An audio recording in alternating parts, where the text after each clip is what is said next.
नमस्कार सम्पूर्ण साथीहरुमा। आज म एउटा जरुरी कुरा गर्दैछु। सबै साथीहरुले सुनेर साथ दिनु होला। सुन्नै पर्ने जरुरी कुरा छ। एउटा हैन 2-3 छोराछोरी पाए महिला मान्छे हुन्छन्, कोही राणाकी कोही छोराछोरी नपाएकी हुन्छन् हैन। आफ्नो कोही हुँदा हुँदैन अरूका कोहीकन धम्की दिएर बोल्न लगाउने हैन। मसँग किन नबोलिया, धम्की दिएर त्यहाँ कसैका पोइ मिल्नेवाला छैनन्। मान्छे त्यहाँ छेपाडा जा सबैटा चुहाइकन घाम हालन्नन्। अलिकति ठिक ठाउँमा आयो दिदीबहिनीहरू। माया गर्नु, आफ्ना छोराछोरी आफ्ना बुढालाई माया गर्ने पुनः अधिकार हुन्छ, तर अर्काका पोइलाई धम्की दिएर बोल्न लगाउने कसैको अधिकार छैन। त्यहाँ खुरुक्कै आफ्नो घरमा बस्ने, नभएपछि छाला निकाल्नु पर्ला। पछि छाला थाहा छ, अलिकति कान खोलेर सुनिरहनु हैन। कान खोलेर, कानमा हेडफोन लाएर नअड्ने कि कान खोलेर हैन।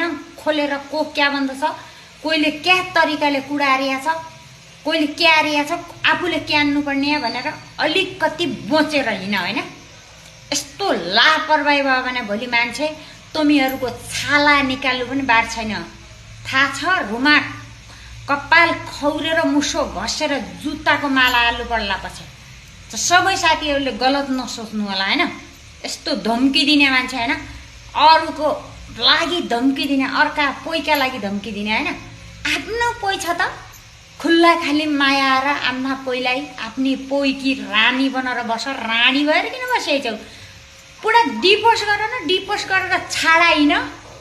आफ्ना कोहीलाई धोका दिने, अर्का जोइलाई धोका दिने कोहीले अधिकार दिएको छ तिमीहरूलाई? कहाँको नियम कानुन हो त्यो? कहाँको सरकारले तिमीहरूलाई छुट गरिया छ?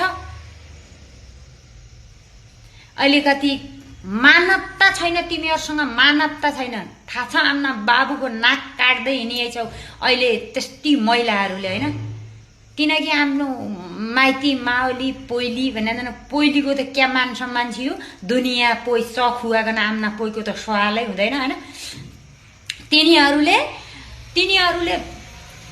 न हैन क्या नगर्ने थियो, कडाभन्दा कडा कारबाही गर्ने जुगाड गर्दैछु म।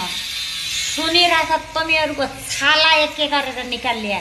साले गलत गर्दै हिँडिएछन् यार। सबै मान्छेलाई दुःख दिने, धोका दिने यस्ता चरित्रहीन महिलालाई समाजबाट एक ल्याउनु पर्छ के, तब यिनीहरू ठिक ठाउँमा आन्छन्। थाहा छ।